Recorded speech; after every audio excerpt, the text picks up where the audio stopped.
गुरुब्रह्मा गुरुविष्णु गुरुदेवो महेश्वरा गुरु साक्षात् परब्रह्म तस्मै श्री गुरुवे नमः।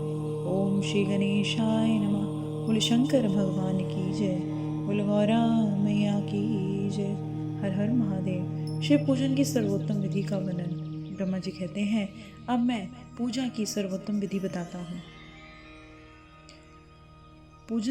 शिव पूजन की सर्वोत्तम सबसे अच्छी विधि क्या है, उसका वर्णन इस अध्याय में किया गया है। अब ब्रह्मा जी कहते हैं कि पूजा की जो विधि है वह उसे बता रहे हैं जो समस्त अवशिष्ट सुखों को सुलभ करने वाली है, सारे सुखों को देने वाली है। और देवताओं ऋषियों, तुम ध्यान लगाकर सुनो। उपासक को चाहिए कि जो भक्त है वो उसको चाहिए कि वह ब्रह्म मुहूर्त में अमृत वेले में उठे और शयन से उठकर जगदम्बा पार्वती सहित भगवान शिव का ध्यान करे और हाथ जोड़कर मस्तक झुकाकर भक्ति पूर्वक उनसे प्रार्थना करे कि देवेश्वर उठिए उठिए। अपने जिस स्थान पर वो सोया है वहीं ब्रह्म मुहूर्त में उठे और बैठकर वो जगदम्बा और भगवान शंकर का स्मरण करें, उन्हें याद करें और हाथ जोड़कर मस्तक झुकाकर उनसे प्रार्थना करें कि उठिए उठिए देव, मेरे हृदय मंदिर में शयन करने वाले देवता उठ जाइए। उमाकांत उठिए, ब्रह्मांड में सबका मंगल कर दीजिए। मैं धर्म को जानता हूँ किंतु मेरी उसमें प्रवृत्ति नहीं है। मैं धर्म को तो जानता हूँ पर मैं उसको पूरी तरह से करता नहीं हूँ। मैं अधर्म को जानता हूँ परंतु उससे दूर नहीं हो पाता। मैं जानता हूँ अधर्म क्या है, फिर भी मैं उससे दूर नहीं हो पाता। महादेव, आप मेरे हृदय में स्थित होकर मुझे जैसी प्रेरणा देते हैं मैं वैसा ही करता हूँ। इस प्रकार से भक्तिपूर्वक कहकर गुरुदेव के चरणों का ध्यान करें और मल मूत्र त्याग कर स्वच्छ होकर नहा धोकर दातुन करके या फिर ब्रश करके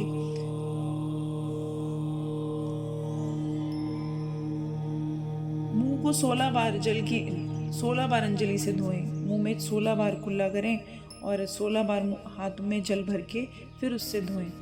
इस प्रकार से पूरा स्नान आदि बताया गया है। मनुष्य को देश काल के विरुद्ध स्नान नहीं करना चाहिए। रविवार, श्राद्ध, संक्रांति, ग्रहण, महादान, तीर्थ, उपवास दिवस और अशौच प्राप्त होने पर मनुष्य गर्म जल से स्नान ना करे।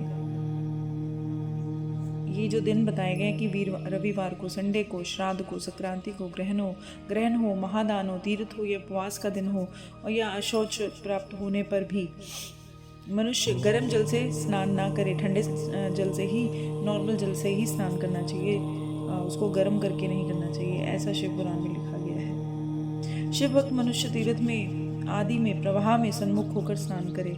जब प्रवाह आगे की तरफ आ रहा हो उस तरफ स्नान करना चाहिए।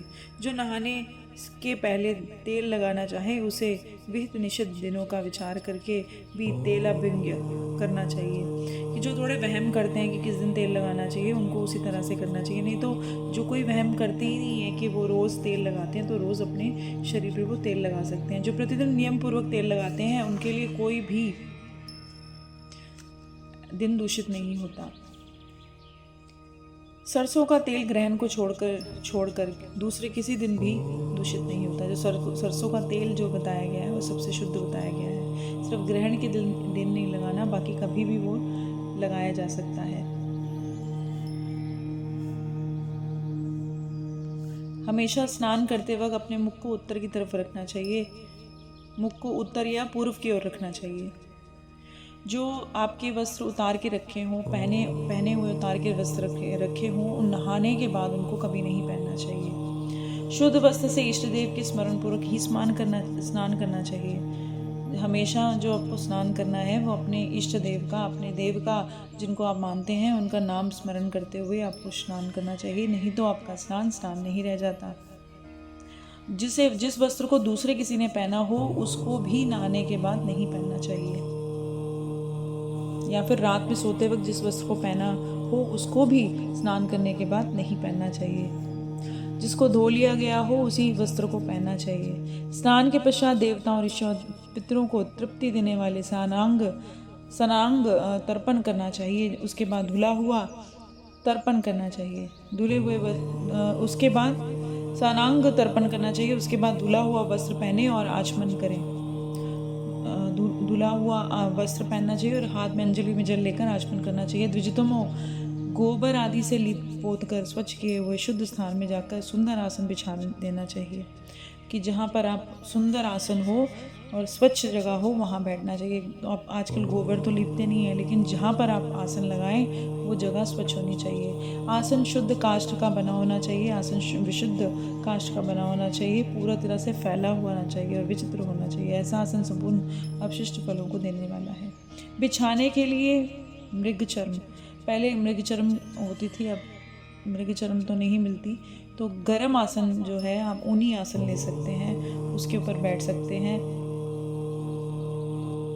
और आसन पर बैठकर ही अपने माथे पे त्रिपुंड लगाएं भस्म का। भस्म बनाने की क्या विधि है वो हम पहले वाले अध्यायों में पढ़ चुके हैं। आपको यूट्यूब पे भस्म कैसे बनाया जाता है उसका आपको लिंक मिल जाएगा और आप उस पर देख सकते हैं कि भस्म बनानी कैसे है। तो हमेशा जो लगाना है त्रिपुंड वो भस्म का ही लगाना है। त्रिपुंड से जप और तप दान सफल हो जाते हैं। जब आप त्रिपुंड लगाकर जप करते हैं और दान भी करते हैं तो वो सफल हो जाते हैं। इस तरह से त्रिपुंड करके मनुष्य रुद्राक्ष धारण करे और फिर उसी आसन पर बैठ के वो रुद्राक्ष भी पहने। अपने नित्य कर्म संपादन करके फिर शिव जी की आराधना करे और फिर 3 बार मंत्रोच्चारण पूर्वक आचमन करे। फिर 3 बार मंत्र उच्चारण करके वो जल को ग्रहण करे और फिर वहाँ शिव की पूजा के लिए अन्न जल लाकर रख दे। शिव जी की पूजा के लिए, उनके भोग के लिए भी अन्न जल लाकर भी रख दे। दूसरी कोई भी वस्तु आवश्यक हो उसे भी जुटाकर उनके पास ही रख दे। इस प्रकार से पूजा सामग्री का संग्रह करके धैर्य पूर्वक स्थिर भाव से बैठ जाए। जल गंध अक्षत, अक्षत मतलब चावल युक्त एक अर्ध्य पात्र लेकर उसे दाहिने भाग में रख दें। अपने दाहिने साइड में ये सारी चीज़ें जल, धूप, दीप, जो गंध आप उनको चढ़ाना चाहते हैं, खुशबू जो भी इत्र हो या फिर चंदन है या अक्षत है, वो सब आप एक साइड में अपने दाहिने पार्ट के पास रख दें। उपचार की सिद्धि, इससे उपचार की सिद्धि होती है, आपकी मनोकामना पूर्ण होती है। गुरु का स्मरण करके आज्ञा लेकर विधिपूर्वक संकल्प करके अपनी कामना को अलग न रखते हुए पराभक्ति से सपरिवार शिव जी का पूजन करना चाहिए और एक मुद्रा दिखाकर सिंदूर आदि उपचारों द्वारा सिद्धि बुद्धि सहित विघ्न हारी गणेश जी को सिंदूर लगाकर विघ्नहारी गणेश जी का भी पूजन करना चाहिए। लक्ष्य लाभ से युक्त गणेश जी का पूजन करके उनके नाम आदि से प्रणव ओम का जप करके अंत में नमः जोड़ना चाहिए। ओम नमः जोड़कर नाम के साथ चतुर्थी विभक्ति का प्रयोग करते हुए नमस्कार करें। ओम गणपते नमः इस मंत्र का जाप करें, क्षमा प्रार्थना करें और भाई कार्तिकेय सहित गणेश जी का पराभक्ति से पूजन करें और बारंबार उनको नमस्कार करना चाहिए। सदा द्वार पर खड़े रहने वाले द्वारपाल महोदय का भी पूजन करना चाहिए। सती साध्वी गिरिजा नंदिनी उमा की पूजा करें। चंदन कुमकुम धूप दीप और बहुत सारे उपचारों से, नैवेद्यों से, भोग से, जो आपके पास अवेलेबल हो उस भोग को आप शिवा और शिव जी के समीप ले जाएं और अपने घर में मिट्टी, सोने, चांदी, धातु या किसी भी तरह की शिव प्रतिमा बनाएं और उसे नमस्कार करके भक्ति परायण होकर उसकी पूजा करें और उसकी पूजा हो जाने पर सभी देवता पूजित हो जाते हैं। जब आप शिव पार्वती की पूजा करते हैं तो सारे ही देवता पूजित होते हैं, या फिर शिवलिंग की पूजा करते हैं तो सारे देवी देवता उन्हीं में पूजित हो जाते हैं। मिट्टी का शिवलिंग बनाकर विधिपूर्वक उसको उसकी स्थापना करें और फिर घर में रहने वाले लोग स्थापना संबंधी नियमों का पालन करना चाहिए और भूत शुद्धि और मातृका न्यास करके प्राण प्रतिष्ठा भी करनी चाहिए। मातृका न्यास करके उनकी प्राण प्रतिष्ठा भी करनी चाहिए। शिवालय में दिक्पालों की स्थापना करके उनकी पूजा करनी चाहिए। घर में सदा मूल मंत्र का ही प्रयोग करना चाहिए। जो मंदिर में है उसमें बताया गया पूजन, और अगर आप घर में हैं तो मूल मंत्र का प्रयोग करना चाहिए। शिव जी की पूजा करनी चाहिए, मूल मंत्र का प्रयोग करना चाहिए, शिव जी की पूजा करनी चाहिए और भगवान शिव के पास में बैठकर अपने भी आसन की व्यवस्था करनी चाहिए। उस समय उत्तर की तरफ मुख करके बैठ जाएं और आचमन करें। उसके बाद दोनों हाथ जोड़कर प्राणायाम करें। प्राणायाम जो योगा करते हैं ना, प्राणायाम ब्रीथिंग एक्सरसाइज, वो प्राणायाम से मनुष्य को मूल मंत्र की 10 आवृत्तियाँ करनी चाहिए। हाथों में 5 मुद्राएं दिखाएं और इस प्रकार से पूजा का आवश्यक अंग है। वहाँ दीप निवेदन करें, दीप जलाएं और गुरु को नमस्कार करें और पदासन और भद्रासन बांध कर बैठें, पालती मारकर बैठें। उत्तान आसन, प्रयकासन और आश्रय लेकर सुखपूर्वक बैठकर पूजन का प्रयोग करें और फिर अर्ध्य पात्र से उत्तम शिवलिंग की प्रक्षालन करें और फिर मन को भगवान शिव में लगाकर पूजा सामग्री को उनके पास रखकर मंत्र समूह से महादेव जी को आवाहन करें।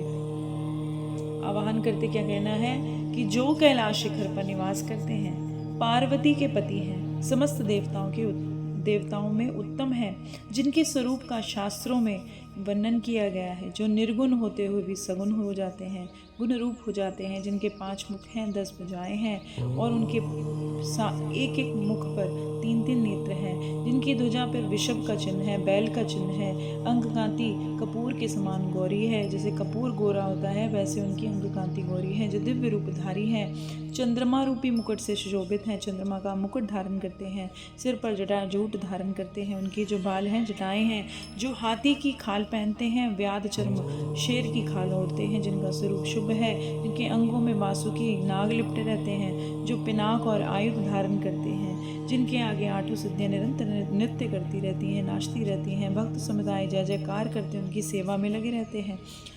उनके तेज से जिनकी ओर देखना भी, उनका तेज इतना दुस्सह है, इतना तेज है कि उसकी तरफ देखना भी मुश्किल है। जो देवताओं से सेवित हैं, जो देवता उनकी सेवा करते रहते हैं, प्राणियों को शरण देने वाले हैं, जिनके मुखार बिंद, जिनके मुख पर प्रसन्नता हमेशा खिली रहती है, जो मंद मंद मुस्कुराते रहते हैं, वेदों शास्त्रों ने जिनकी महिमा का गान किया है, और विष्णु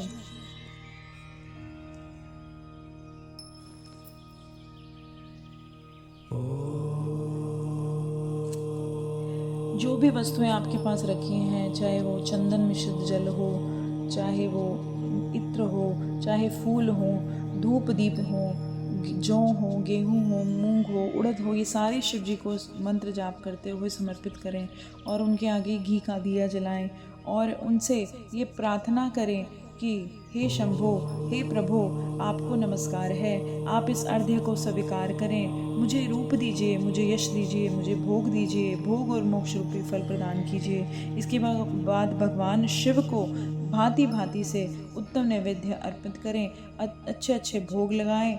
नैवेद्य के बाद प्रेम पूर्वक उनका आचमन भी कराएं।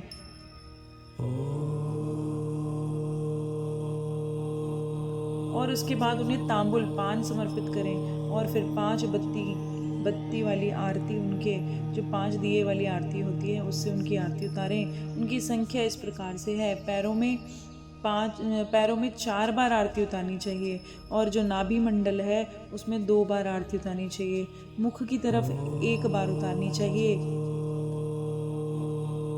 और बाकी सारे अंगों में 7 बार आरती उतारनी चाहिए। इस प्रकार से स्तोत्रों द्वारा भगवान शंकर की स्तुति करें। धीरे धीरे शिव जी की परिक्रमा भी करें। परिक्रमा के बाद साष्टांग लेट कर प्रणाम करें और फिर इस तरह से प्रार्थना करें और पुष्पांजलि मंत्र करें कि शंकर, मैंने अज्ञान से या जानबूझकर जो पूजन किया है, आपकी कृपा से वो सफल हो जाए। मृड मैं आपका हूँ, मेरे प्राण सदा आप में लगे हुए हैं, मेरा चित्त, मेरा दिल सदा आपका ही चिंतन करता है। ऐसा जानकर हे गौरीनाथ, हे भूतनाथ, आप मुझ पर प्रसन्न हो जाइए। प्रभु, धरती पर जिनके पैर लड़खड़ा जाते हैं उनके लिए भूमि ही सहारा है, उसी प्रकार जिन्होंने आपके प्रति अपराध किए हैं उनके लिए आप ही शरणदाता हैं। इसलिए इसी रूप में बहुत बहुत प्रार्थना करते हुए उत्तम विधि से पुष्पांजलि, जो आपके हाथों में पुष्प रखे हैं